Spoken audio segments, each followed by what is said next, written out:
할렐루야, 할렐루야. 저희 3월 17일이죠.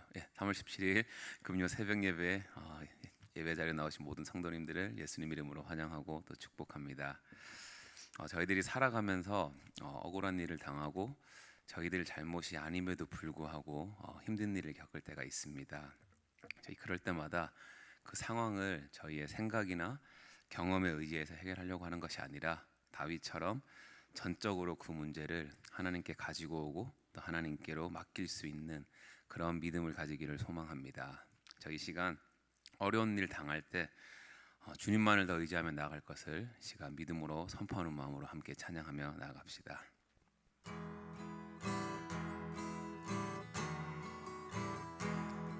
어려운 일 당할 때 어려운 일 당할 때 나의 믿음 적으나 의지하는 내 주를 더욱 의지합니다. 어려운 일 당할 때 어려운 일 당할 때 나의 믿음 적으나 의지하는 내 주를 더욱 의지합니다. 세월 지나갈수록 의지할 것뿐일세. 아무 일을 당해도 예수 의지합니다. 성령께서 내 마음 밝히 비춰주시니 인도하심 따라서 주만 의지합니다. 세월 지나갈수록 의지할 것뿐일세. 무슨 일을 당해도 예수 의지합니다. 생명이 있을 동안에 예수 의지합니다. 천국 올라가도록 의지할 것뿐일. 다시 한번 생명이 있을 동안에 예수 의지합니다. 천국 올라가도록 의지할 것뿐일세. 세월 지나갈수록 의지할 것뿐일세. 무슨 일을 당해도 예수 의지하니. 세월 지나갈수록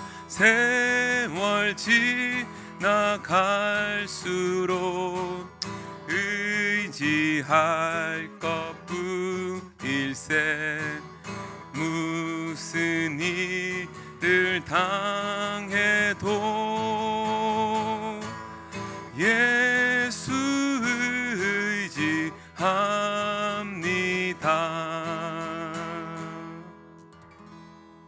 아멘.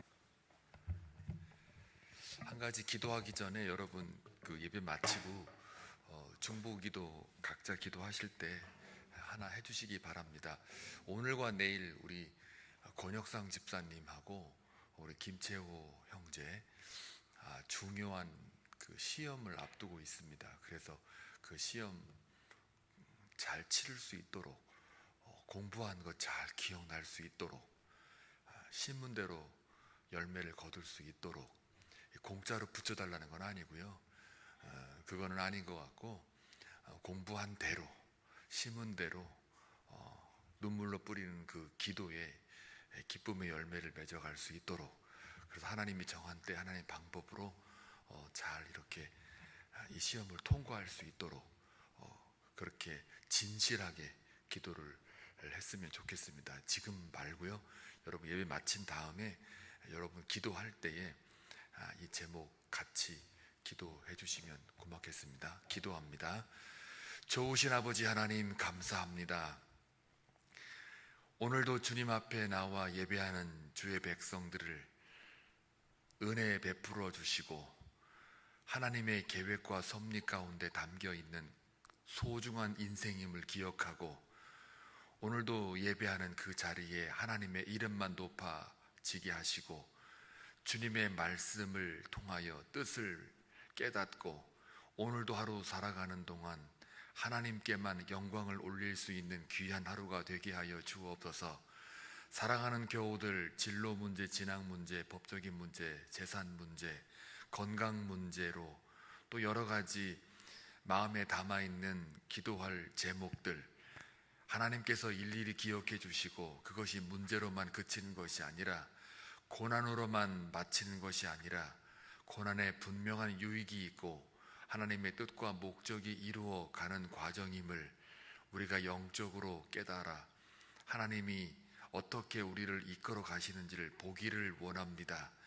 특별히 기도 제목을 나누었던 것처럼 우리 김채호 그리고 권혁상 집사님 하나님께서 기억해 주셔서 모든 준비 과정은 마쳤지만 이제 그 열매를 거두시는 분은 하나님이신 줄로 믿사오니 하나님께서 뜻이여거든 모든 시험에 붙여주시고 더 준비할 수 있을 필요가 있다면 하나님께서 지연시켜서라도 하나님께서 그 목적을 이루어가는 귀한 삶이 되기를 원합니다.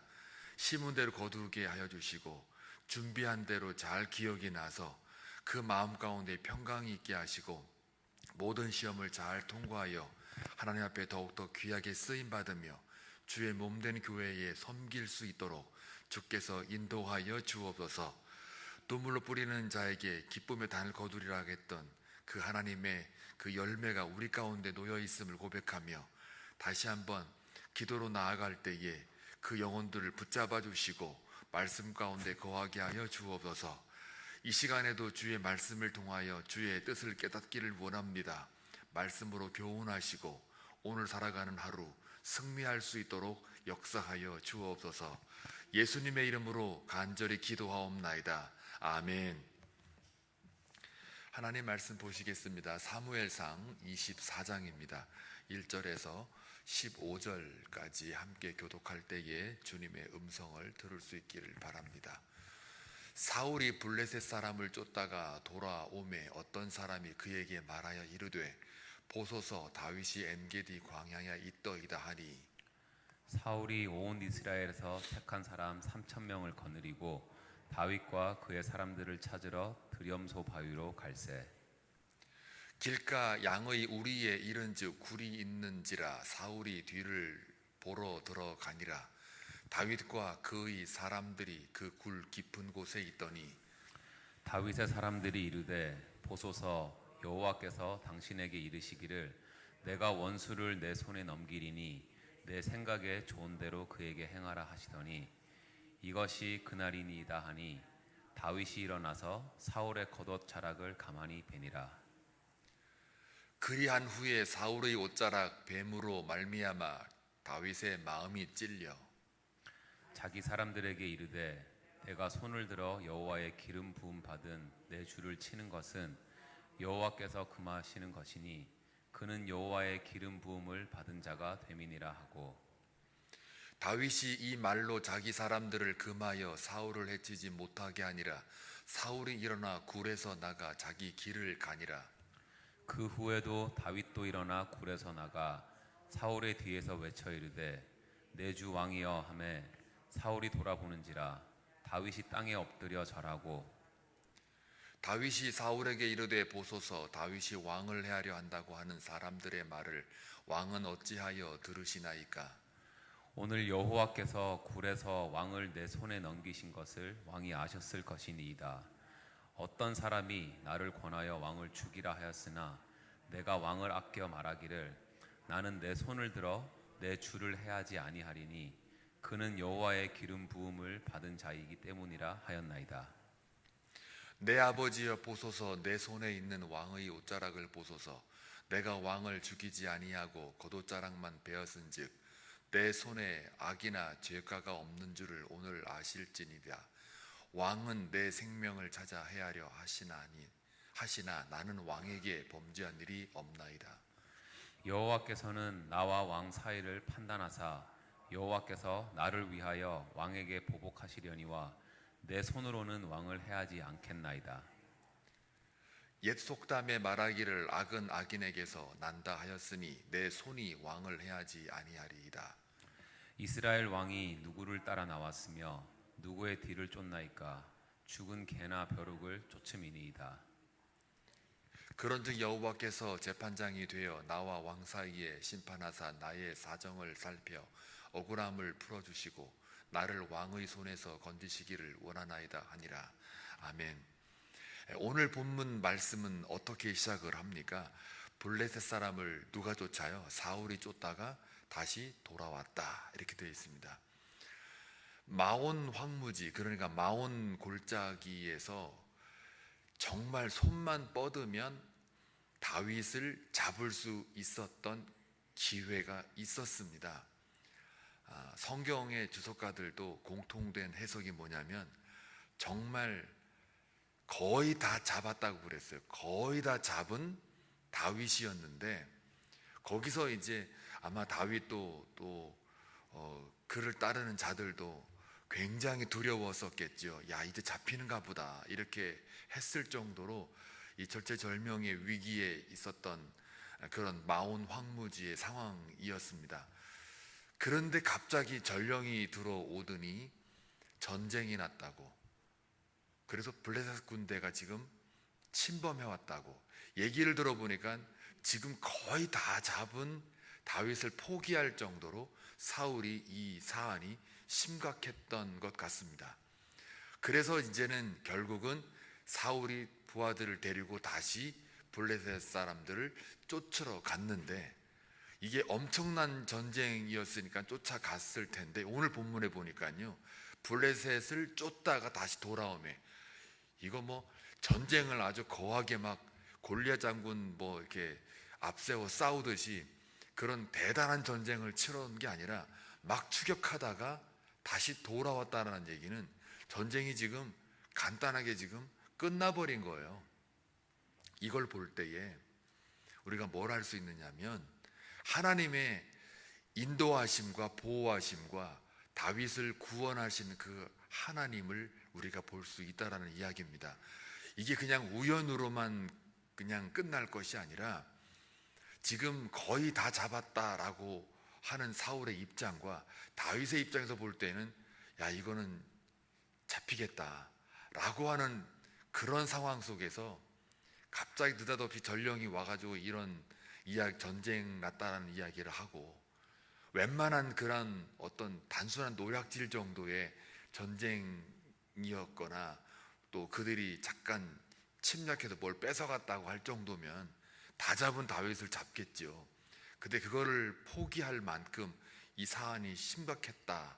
그래서 결국은 갔는데 지금 오늘 보니까 이게 쫓다가 그냥 돌아와 버렸다는 걸 보면 하나님이 아니고서는 이 일이 이루어질 수가 없다라는 이야기입니다.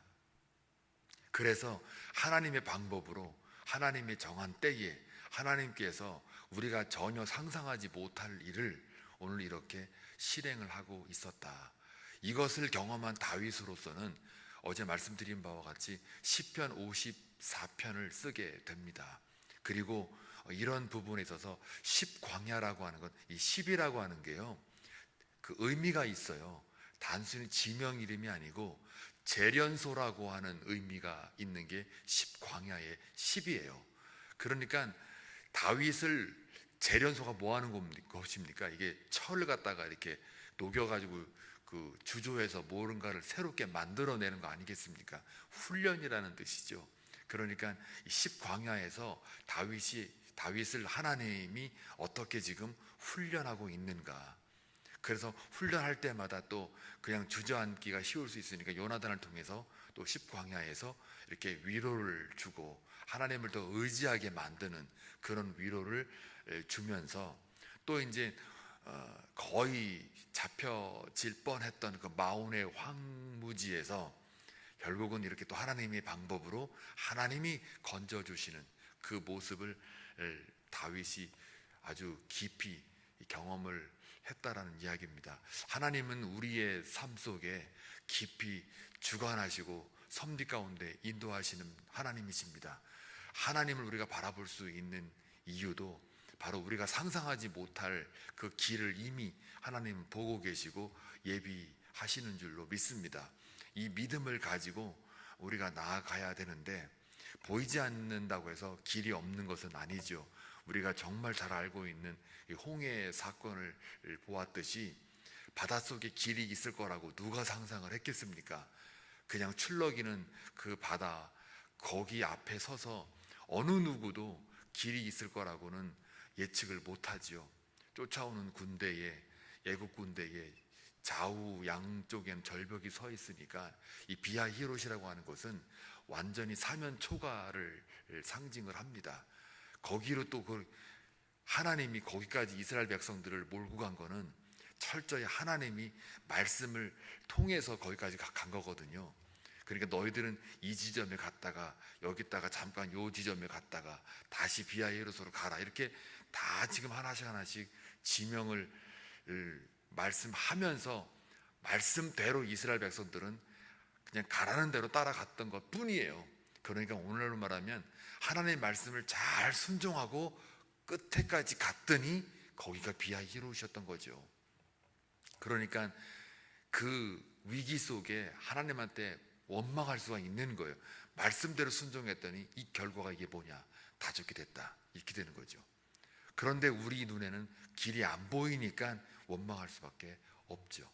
근데 믿음으로 만약에 단련됐다라고 그러면 절대로 그 말씀대로 순종해도 아브라함처럼 모리아산으로 가서 네 아들을 바쳐라 했을 때 아무 말도 안 하고 따라가는 순종하는 거 보면 이 믿음이라고 하는 게 결정적인 근거가 되는 거예요. 그러니까 아직까지 이스라엘 백성들은 홍해 바다 앞에서 이스라엘 백성들은 연그러지는 그 잘 익은 그런 열매의 신앙인들이 아니었던 거죠. 그러니까 하나님 그걸 아시고 이렇게 말씀대로 이렇게 잘 따라가도 끝에까지 가서 너희가 순종하는가 안 하는가를 보는 거죠. 그러니까 뭐 그 길이 안 보이니까 당연히 원망하는 건 맞는데, 그러나 모세의 그 출중한 리더 하나 때문에 하나님의 말씀 그대로 이어가니까 세상에 보이지 않는 길이 열릴 그런 순간 얼마나 놀랬겠습니까? 이스라엘 백성들이 굉장히 놀랐을 거예요. 그런데도요, 인간은 건너자마자 그렇게 찬송하고 말탄자 뭐 어쩌고 저쩌고 막 물에 삼키고 바닷가에 삼키고 여호와 하나님, 구원 하나님 찬송하라 이러면서 미리암이 막 그냥 찬송 그 리드하지 않습니까? 백성들이 다 그 어마어마한 60만 정도의 그 대군이, 그 사람들이 찬송한다고 한번 생각을 해보세요. 엄청난 겁니다.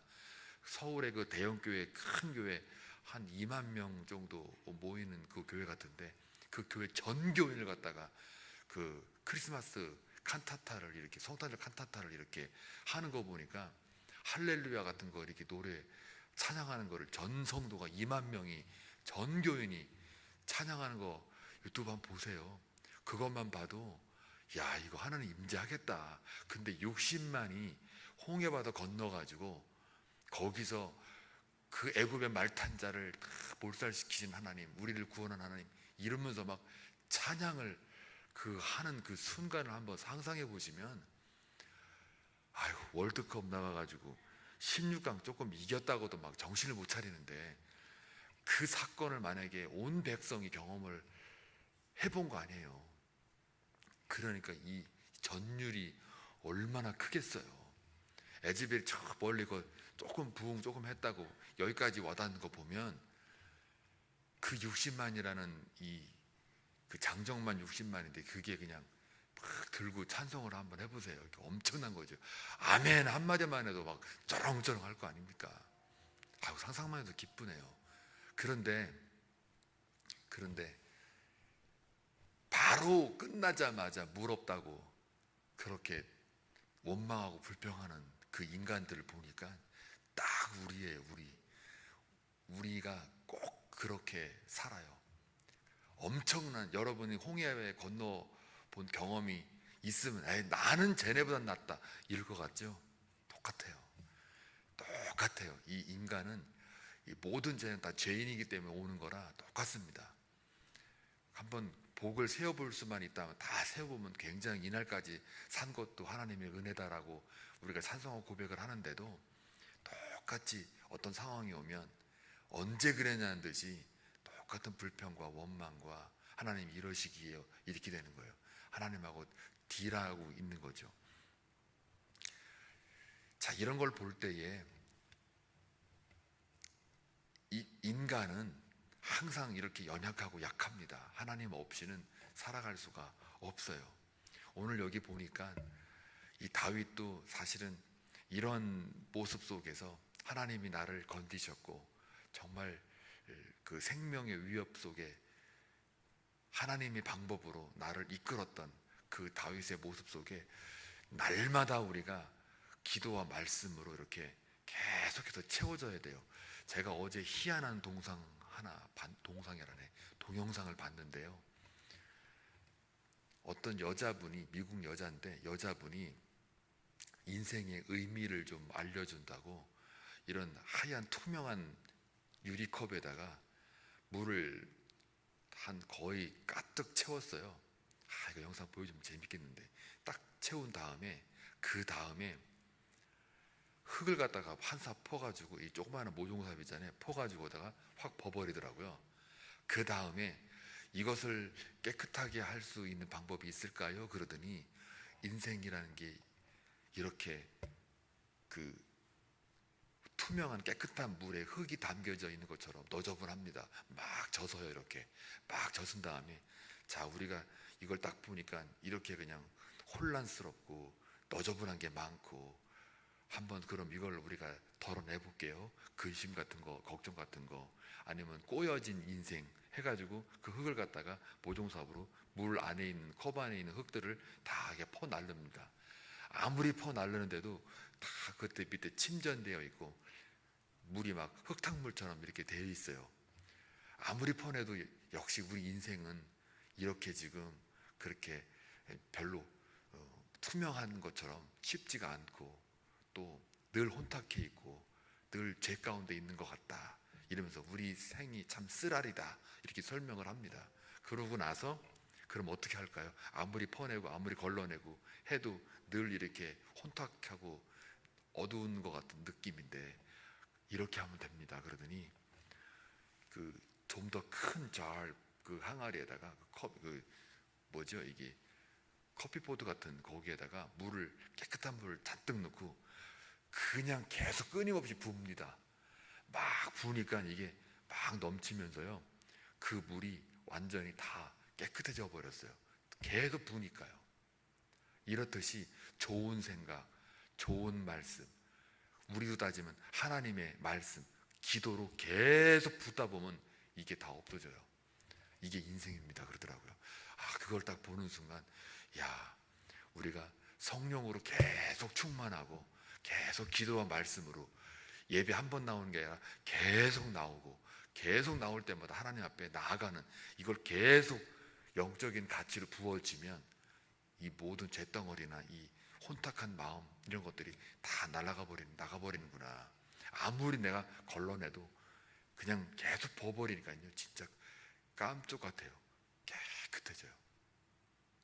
그러니까 우리가 그 기도와 말씀으로 또 예배로 계속 나아가는 성령의 충만함으로 부어지게 되면 이것이 우리의 마음의 색깔이 완전히 하얗게 되는 그런 놀라운 은혜가 임하더라고요. 일상 속에서 이 다윗이 이렇게 하나님이 자기를 건지시는 구원하시는 것을 이렇게 경험을 하고 나니까 시편을 안 쓸 수가 없죠. 그래서 오늘 이 본문 첫 반에 들어가자마자 이렇게 하나님이 뭘 말씀하시는지 묵상하다 보니까, 그래, 블레셋을 쫓다가 돌아왔다, 이렇게 빨리 돌아올 거면 이게 별거 아닌 전쟁인데 이걸 왜 이렇게 했을까 했을 때, 다윗을 건지시는 그 하나님, 그분의 방법으로 건지시는 이 모습이 확실하게 되어 있다라는 걸 우리가 잘 알 수 있는 거죠.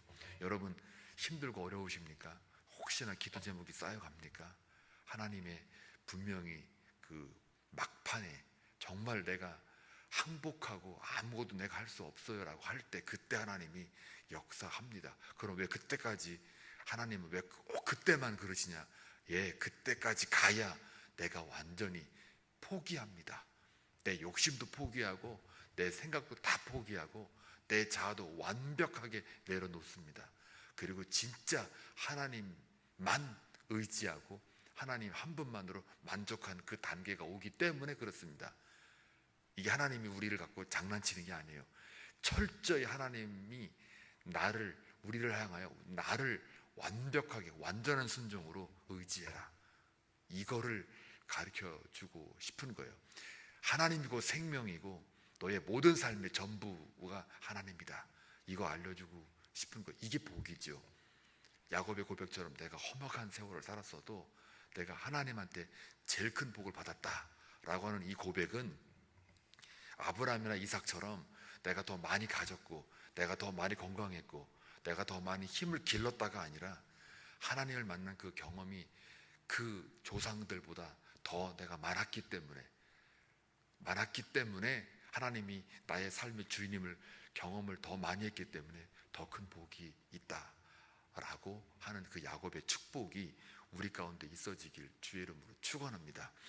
자, 이제 오늘 또 엔게디 동굴인데요, 우리 식으로의 동굴은 아니고 이제 동굴에 거기 원래 숨어 있었었는데, 오늘 본문에 보니까 뒤를 보러 갔다고 그랬죠. 이 사울이 이 뒤를 보러 갔다라는 말은 두 가지 해석이 있어요. 전부 다 우리는 용변만 생각하시는데, 용변도 있고 용변 보러 갔다라는 말도 있고 낮잠을 자러 갔다라는 말도 있어요. 그런데 원어로 들어가면은 뒤를 본다라는 말은 내 발을 가리다라는 뜻이에요. 내 발을 가리다. 히브리어 원어 들어가면 내 발을 가리는 거니까, 이게 낮잠 잘 때도 발을 가릴 수 있고 또 용변 볼 때도 발을 이게 바지를 내리면 이게 다 가려버리잖아요. 그런데 옷자락을 잘랐다는 얘기를 볼 때는 또 이게 이 무거운 겉옷은 벗어가지고 놓고 용변을 봤을 거다라는 게 전반적인 해석이에요. 용변 보는데 옷자락 자를 수는 없잖아요.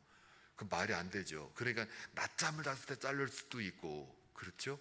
그리고 용변 볼 때는 이 갑옷 같은 걸 다 옷을 입었을 테니까 다 겉옷을 빼가지고 옆에다 놓고 이제 용변을 아마 사람들 안 보이는 곳에 자기가 숨어가지고 봤겠죠. 나봐라 이러고서 뭐 그 다 보이는 데서 거기서 용변을 보지는 않을 거예요. 그러니까 이 겉옷타락을 자르는 그 순간 상황은 아마 여러 가지 이런 해석들이 있어요. 근데 거의가 다 용변을 본 걸로 사람들은 해석을 합니다. 그러나 두 가지 있다라는 거 여러분들이 그냥 상식적으로 그냥 알아만 주시면 되겠고, 거의가 다 용변을 보러 갔다고 얘기를 해요. 그럼 옷을 이제 어디다가 놨을 것이니까 그것을 몰래 옷자락을 잘라가지고 갖고 있었던 거겠죠. 그리고 혼자 들어갔으니까는 아마 그 동굴 입구에는 그 자기 따르는 부하들이 거기 지켜 있었겠고 자기만 이제 들어갔겠죠. 용변 보는데 따라 들어올 수는 없잖아요. 근데 그거를 들어오는 걸 가만히 보니까 사울이라는 거죠. 그러니까 다윗과 부하들이 저거 사울이네 이러고서 이제, 그게 얼마나 절호의 기회예요. 내가 저 사람을 죽일 수 있는 기회거든요. 그러니까 부하들이 당연히 지금 저거 쟤 죽입시다. 지금 우리를 갖다 저렇게 쫓아오고 계속 그러고 우리가 위협받고 있는데 지금이 찬스입니다. 자, 이게 얼마나 리즈너블합니까? 자기를 죽이려고 계속 쫓아오는, 전쟁 갔다가 돌아와가지고 우리를 지금 쫓아오는 저 사울이 지금 혼자 지금 들어오고 있는데, 그것도 용변을 본다는데, 저거 지금이 기회입니다. 지금이 아니면 이 기회 더 안 옵니다. 이게 리즈너블 하니까요. 여러분 같으면 다윗이었으면 어떻게 했어요? 야, 그래, 맞다. 하나님이 나를 구원하시네. 하나님이 죄를 죽이라고 이렇게 기회를 주셨네. 이렇게 해석할 수도 있어요. 그런데 오늘 본문에 보니까 다윗이 그렇게 해석을 안 해요. 하나님의 기름 부음 받은 자, 손 대지 않는 걸로, 또 저 사람을 뭐로 해요? 내 주 왕이라고 얘기하고, 왕 세운 게 하나님이니까 왕이라고까지 얘기하고 고백하고, 나중에 이제 동굴 밖에 나가서 네 옷자락 내가 지고 있다, 이렇게.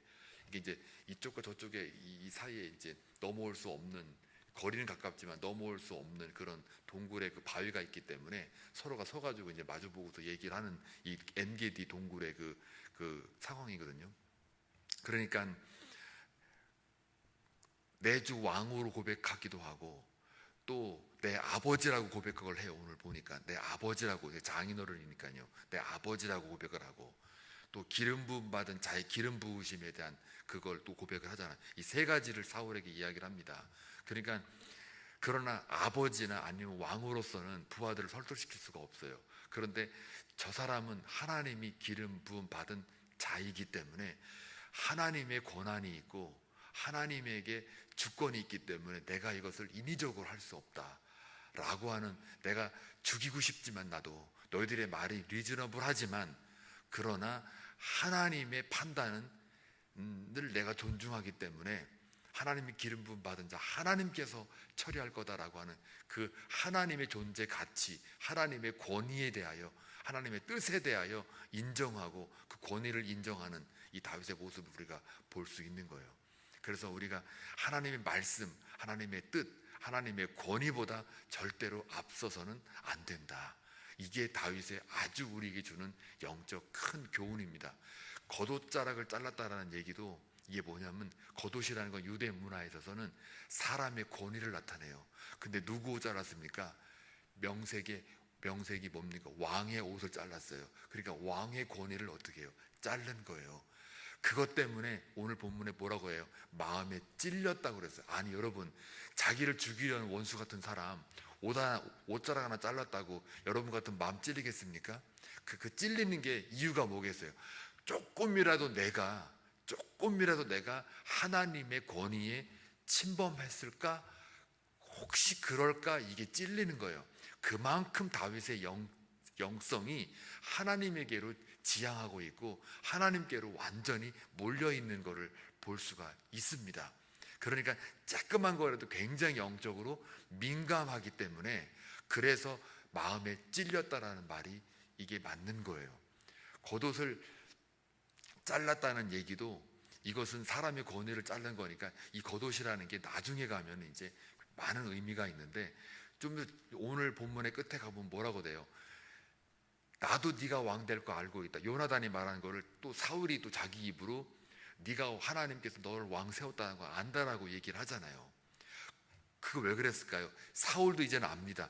겉옷이 잘렸다라는 얘기는 많은 의미가 내포되어 있어요. 아하, 왕의 권위가 이제는 나에게서 너에게로 넘어갔구나라는 것을 아는 거예요. 그러니까 사람의 권위, 왕의 권위를 상징하기 때문에 잘랐다라는 그 말이 많은 것들을 내포하고 있어요. 죽이지는 않았지만 그 잘랐다는 것 자체가 다윗의 입장에서 볼 때는 조금이나마 내가 하나님의 권위를 침범했을까? 그래서 찔렸다라는 말을 합니다.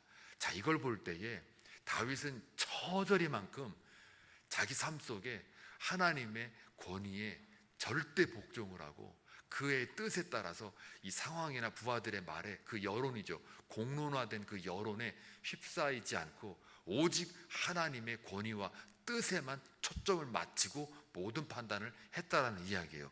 좋은 기회, 나에게 왔던, 누가 봐도 이건 좋은 기회야 라고 한다고 해서 덥석 무는 게 아니라 그 좋은 기회조차도 하나님이 판단했을 때 하나님의 관점에서 이게 옳은 일이냐 그른 일이냐를 더 먼저 물었다는 이야기예요. 좋은 기회라고 해서 그게 다 하나님의 뜻과 연결되지는 않습니다. 저도 이렇게 이제 목회를 하면서도 항상 그래, 이건 너무 좋은 기회야, 우리 교회로서는 이게 너무 좋은 기회야 하고 붙잡을 게 얼마나 많은데요. 그래도 또 한 번 하나님 앞에 기도로 나아가는 거예요. 하나님, 좋은 기회가 왔는데, 재정이 이렇게 들어왔는데 어떡하죠? 이게 아니라 하나님 앞에 더 좋은 기회라고 해서 하나님이 정말 원하는 게 뭘까?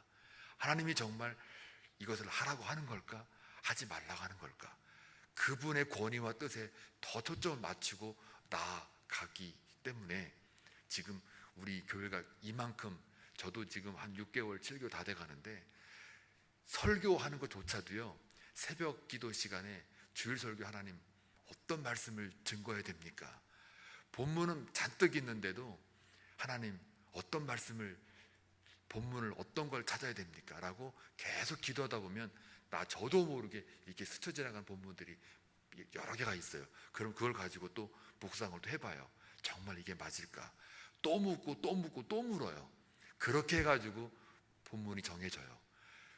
저는 그렇게 할 거예요. 마치 다윗이 좋은 기회가 왔다고 그 여론에 휩싸여서 그것을 행하는 게 아니라 정말 하나님의 관점은 뭘까?